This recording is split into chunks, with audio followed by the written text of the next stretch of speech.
आज सबसे पहले मैं आपको गोवा के एक छोटे से गांव से आई एक कहानी सुनाना चाहता हूं और ये कहानी आप ध्यान से सुनिएगा। यहां 10वीं क्लास में पढ़ने वाले एक 16 साल के लड़के के मोबाइल फोन की स्क्रीन टूट गई। वो लड़का इसी मोबाइल फोन पर अपनी ऑनलाइन क्लासेस लिया करता था। एक दिन उसने अपने पिता से कहा कि वो उसके मोबाइल फोन की स्क्रीन रिपेयर करा दें, जिस पर 2000 रुपए का खर्च आना था। लेकिन लॉकडाउन की वजह से उस लड़के के पिता के पास कई महीनों से रोजगार नहीं था और वो इतना पैसा खर्च करने की स्थिति में थे नहीं। इस पर पिता और पुत्र के बीच थोड़ी बहस शुरू हुई और पिता ने अपने पुत्र का उसकी कमीज का कॉलर पकड़ लिया। बेटे ने कहा कि मेरा कॉलर छोड़ दीजिए क्योंकि मेरे पास सिर्फ एक यही अच्छी शर्ट बची है, यानी एक ही कमीज बची है। और उसने अपनी शर्ट उतार कर कहा कि आप चाहें तो अब मुझे पीट सकते हैं। पिता के हाथ कांप गए और पिता ने कहा, ऐसा सोचा कि मैं पैसों का इंतजाम करके अपने बेटे से पिता ने कहा कि मैं तुम्हारा मोबाइल फोन किसी ना किसी तरीके से ठीक करा दूंगा, क्योंकि अभी मेरे पास सिर्फ 500 रुपए ही हैं और इस 500 रुपए से मुझे घर के लिए खाना खरीदना है, चावल खरीदने हैं। लेकिन इस एक घटना ने पिता और पुत्र समेत पूरे परिवार को तोड़ दिया। बेटा निराश हो गया और इसी महीने की 15 तारीख को इस छोटे से लड़के ने आत्महत्या कर ली। यह कहानी हमने आपको इसलिए सुनाई ताकि आप यह समझ सकें कि जब किसी परिवार के एक सदस्य का रोजगार छिन जाता है तो वो परिवार कैसे टूट जाता है और परिवार कैसे बिखर जाता है। और हमारे देश में ऐसे करोड़ों परिवार होंगे। सबसे बड़ी बात यह है कि टीवी पर, मीडिया में इसके बारे में कोई बात क्यों नहीं कर रहा। बेरोजगारी एक ऐसा मुद्दा है जो देश के 25 करोड़ परिवारों को सीधे तौर पर प्रभावित करता है, लेकिन मीडिया को इस बात से शायद कोई फर्क नहीं पड़ता। आपको ऐसी खबरें तो दिखाई जाती हैं जो आपका समय बर्बाद करती हैं, आपका मनोरंजन करती हैं, आपको रियलिटी एंटरटेनमेंट दिखाती हैं। लेकिन हम इस सोच को बदलना चाहते हैं और इस बदलाव की शुरुआत हम अपने आप से करना चाहते हैं। जी न्यूज से इस बदलाव की शुरुआत करना चाहते हैं। और आपको याद होगा, जब से 2 हफ्ते पहले यह टीआरपी घोटाला हुआ है, उसके बाद से अगले 12 हफ्तों तक टीआरपी जारी करने वाली जो एजेंसी है, जिसे बार्क कहते हैं, बार्क ने अगले 12 हफ्तों तक न्यूज चैनल्स की टीआरपी जारी ना करने का फैसला किया है। यानी अब 12 हफ्तों तक न्यूज चैनल्स की टीआरपी जारी नहीं होगी। और आप जानते हैं, सारे न्यूज चैनल्स टीआरपी के पीछे ही तो भागते हैं और टीआरपी लेने के लिए ही तो आपको इस तरह के कार्यक्रम दिखाते हैं, इस तरह के डिबेट दिखाते हैं जिनको सुनकर आपके कान के पर्दे फट जाएं। तो क्या ये 12 हफ्ते हमारे लिए कुछ सुधार करने के लिए हैं? क्या हमें आत्ममंथन करना चाहिए? हमें लगा करना चाहिए। और तब हमने आपसे ये पूछा था कि आप जी न्यूज में क्या बदलाव देखना चाहते हैं और खबरों में किन मुद्दों को प्राथमिकता देना चाहते हैं। आप सब ने जो सुझाव हमें भेजे, हजारों की संख्या में हमें सुझाव मिले हैं, ईमेल्स मिले हैं, सोशल मीडिया पर आपने लिखकर भेजा है, अलग अलग तरीके से आपने अपनी राय हम तक पहुंचाई है। और यकीन मानिए, हमने वो सब कुछ पढ़ा है, जो कोई भी कुछ आपने हमें लिखा है अलग अलग प्लेटफॉर्म्स पर, हमने सब कुछ पढ़ा है, उस पर बहुत गौर किया है हमने। और जो कुछ आपने हमें लिखा उसमें सबसे ऊपर था रोजगार का मुद्दा, नौकरी का मुद्दा। ज्यादातर लोग रोजगार से संबंधित खबरें देखना चाहते हैं और यह जानना चाहते हैं कि उन्हें नौकरी कैसे मिल सकती है और कहां मिल सकती है, क्योंकि ये कोरोना संकट के बाद अब अगला बड़ा संकट यही है। हमने इस पर बहुत विचार किया और सोचा कि हम इस बारे में आपकी क्या मदद कर सकते हैं, सूचना देने में क्या मदद कर सकते हैं, क्योंकि मीडिया का जो पहला काम होता है वो होता है आप तक सही सूचना पहुंचाना। पूरा विचार करने के बाद हमारी टीम ने पूरा विचार किया, आपस में बातचीत की और हमने ये तय किया कि जी न्यूज रोजगार के मुद्दे को अब सबसे ऊपर प्राथमिकता देगा और देश के युवाओं को यह बताएगा कि नौकरियों के क्षेत्र में उनके लिए कहां और कितने अवसर इस समय उपलब्ध हैं। जो लोग न्यूज चैनल्स पर चीखना, चिल्लाना, उछल कूद और नाच गाना देखने के आदी हो चुके हैं, हो सकता है उन्हें हमारी ये मुहिम काफी बोरिंग लगेगी, क्योंकि शायद वो सूचनाओं के लिए न्यूज चैनल्स पर अब आते ही नहीं। लेकिन रोजगार की कमी ने इस देश के लाखों परिवारों को कैसे तोड़कर रख दिया है, उससे जुड़े आंकड़े देखकर आप इस देश के लोगों की सोच आज बदल जाएगी। क्या आप जानते हैं, भारत में हर दिन 10 लोग सिर्फ इसलिए आत्महत्या कर लेते हैं क्योंकि उनके पास नौकरी नहीं है। रोजगार के अभाव में आत्महत्या करने वालों में औसतन 9 पुरुष और 1 महिला होती है। अकेले वर्ष 2018 में 12,000 से ज्यादा लोगों ने रोजगार न मिल पाने की वजह से आत्महत्या कर ली थी। भारत में वर्ष 2019 में यानी पिछले साल कुल 1,39,000 लोगों ने आत्महत्या की थी और इनमें से 10% से ज्यादा लोग बेरोजगार थे। 2019 में ही भारत में 10,000 किसानों ने भी फसल खराब होने और कर्ज के दबाव में आत्महत्या कर ली थी। अब आप सोच सकते हैं इन सारे लोगों के परिवार कैसे टूट चुके होंगे। और यहां ये सब हम आपको वो लोगों के बारे में बता रहे हैं जिन्होंने आत्महत्या कर ली। ऐसे करोड़ों लोग हैं जिन्होंने आत्महत्या नहीं की है, जो मरे नहीं हैं लेकिन जीते जी एक मृत व्यक्ति की जिंदगी ही बिता रहे हैं। इसके लिए आत्महत्या करने की जरूरत नहीं है, लेकिन जीवन उनका ऐसा हो चुका है कि अब जीने से भी कोई फायदा नहीं। अगर आप इस आंकड़े को पिछले 10 वर्षों के नजरिए से देखेंगे तो पता चलेगा कि 10 साल में करीब 2 लाख से ज्यादा युवा और किसान कमाई का जरिया न होने की वजह से आत्महत्या कर चुके हैं। अब आप सोचिए, पूरा देश यह तो जानना चाहता है कि सुशांत सिंह राजपूत की मौत कैसे हुई। हमें इसमें कोई आपत्ति नहीं है, जानना चाहिए, लेकिन क्या आप में से कोई उन लाखों लोगों के बारे में भी जानना चाहता है जिन्होंने बेरोजगारी की वजह से अपनी जान दे दी? आपके भी जान पहचान वालों के बहुत सारे परिवारों में ऐसे लोग होंगे जिनकी नौकरियां या तो चली गई हैं या उन्हें मिली ही नहीं है और इस समय वो बहुत बुरी स्थिति में है।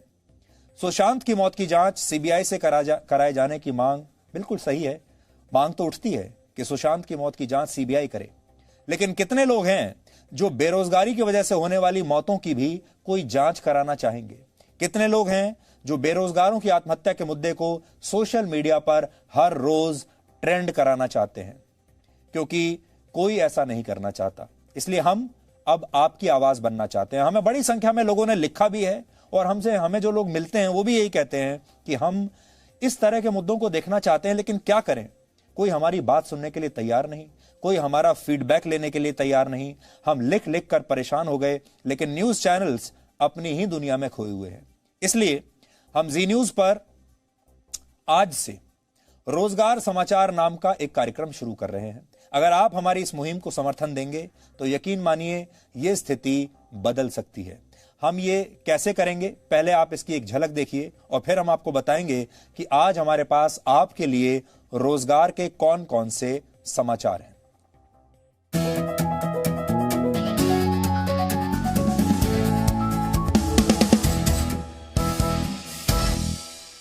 एमबीए का रिजल्ट आया तो मेरे फैमिली मेंबर्स बहुत खुश थे। सपने जैसे उड़ान ही भरने वाले थे, लेकिन अचानक कोरोना ने सब रोक दिया। क्या आप नौकरी को लेकर परेशान हैं? तो अब जी न्यूज पर देखिए रोजगार की हर खबर। जी रोजगार समाचार, दिन भर जी न्यूज पर। आगे बढ़ने से पहले आपसे एक बात और कहना चाहते हैं, और यह भी आपको हमेशा याद रखनी चाहिए।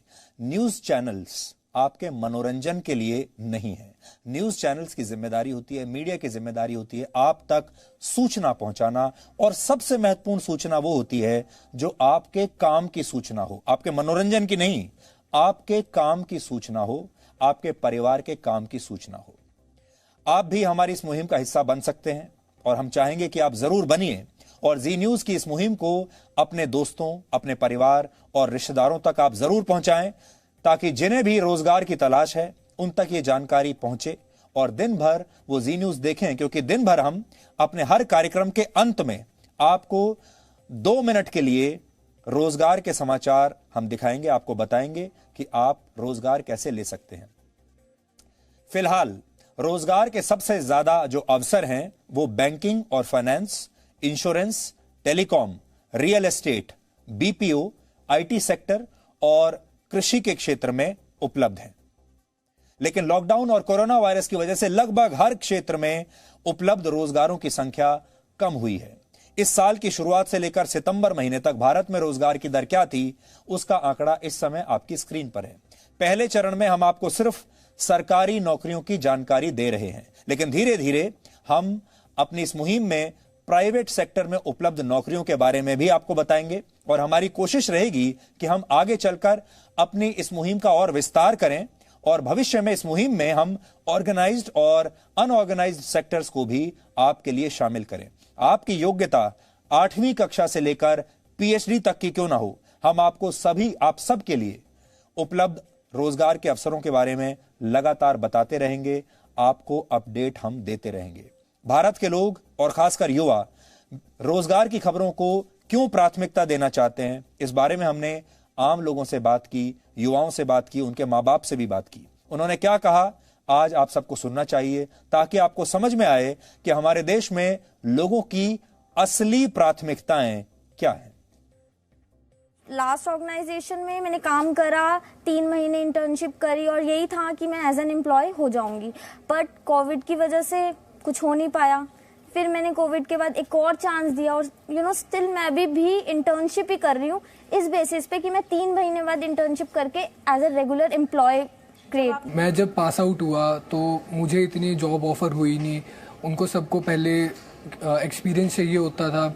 लेकिन फिर जब मैंने इंटर्नशिप की, मैंने कहा कि इंटर्नशिप आप मुझे करवा दीजिए, तो उन्होंने कहा कि अभी इंटर्नशिप के लिए भी हमारे पास कोई प्लेस है नहीं, अगर आपको फ्री में हमारे पास काम करना है तो आप फ्री में कर लीजिए। तो मैंने फ्री में भी हाँ कर दिया था। लेकिन जब 3-4 मंथ्स हो गए इंटर्नशिप मुझे करते करते, मेरा काम भी उन्हें काफ़ी अच्छा लगा। लेकिन उनके बाद उन्होंने मुझे कहा कि आपके अभी हमारे पास सफिशिएंट प्लेस नहीं है कि प्रॉपर हम एक जॉब ऑफर करें आपको, तो उन्होंने फिर मुझे इंटर्नशिप से भी हटा दिया। कई लोगों के लिए है, पर कई लोगों के लिए जॉब बहुत ज़्यादा इंपॉर्टेंट है। कई लोग चाहते हैं कि चलो ठीक है सैलरी कट रही है कोई बात नहीं, पर एटलीस्ट जॉब तो है। तो जॉब सिक्योरिटी इस टाइम पे सबसे ज़्यादा मेरे हिसाब से बहुत ज़्यादा इंपॉर्टेंट है, रैदर देन थिंकिंग कि हाँ सैलरी आ रही है या नहीं आ रही है। सैलरी कम आ रही है कोई बात नहीं, आप अपने एक्सपेंसेस कम कर सकते हो, पर अगर जॉब ही हाथ में नहीं है तो सैलरी भी नहीं होगी। हम ग्रेजुएट्स की समस्या तो ऐसी हो गई कि 120 की स्पीड से चलती हुई गाड़ी पे जैसे किसी ने एकदम से ब्रेक मार दिया हो। अब मन में हमेशा यही सवाल चलता रहता है कि अब मैं क्या करूं, अब मैं कहां जाऊं, अब मैं कैसे कर पाऊंगी अपना career secure.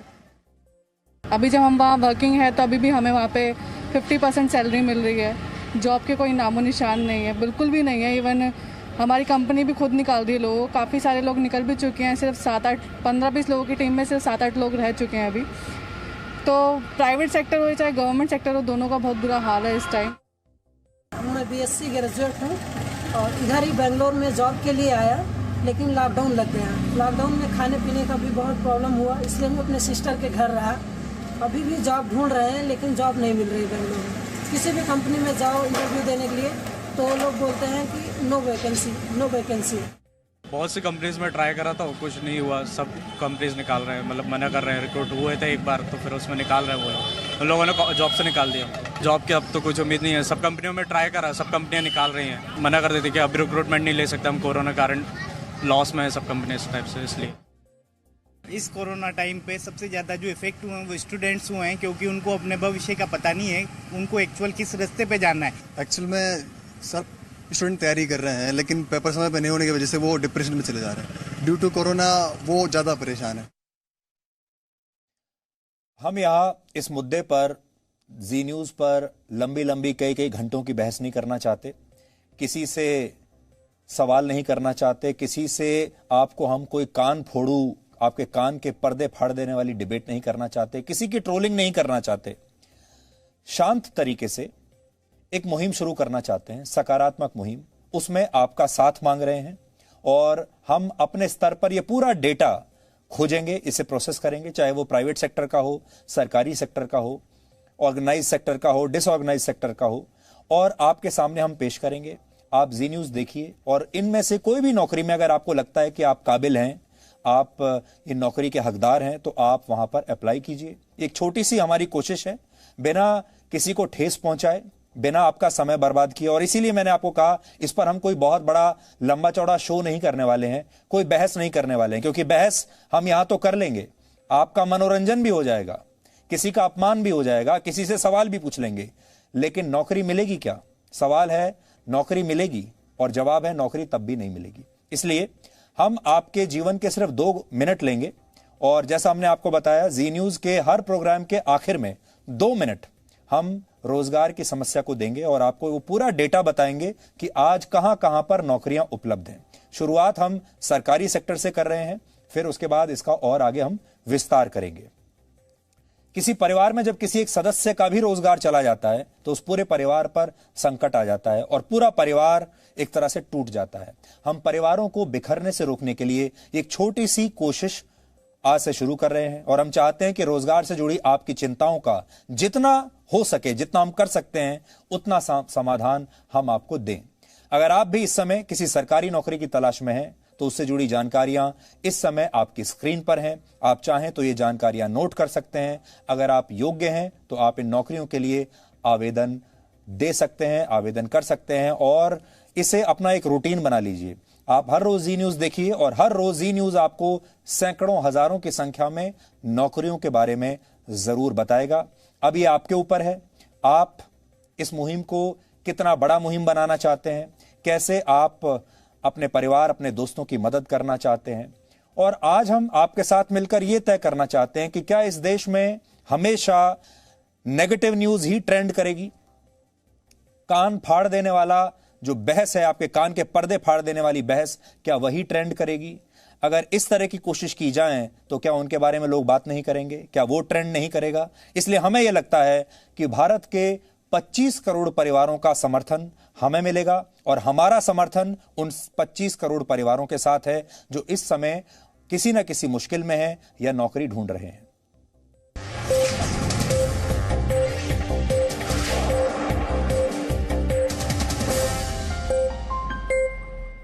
Presenting B News app, available on Google Play and App Store. Download it now.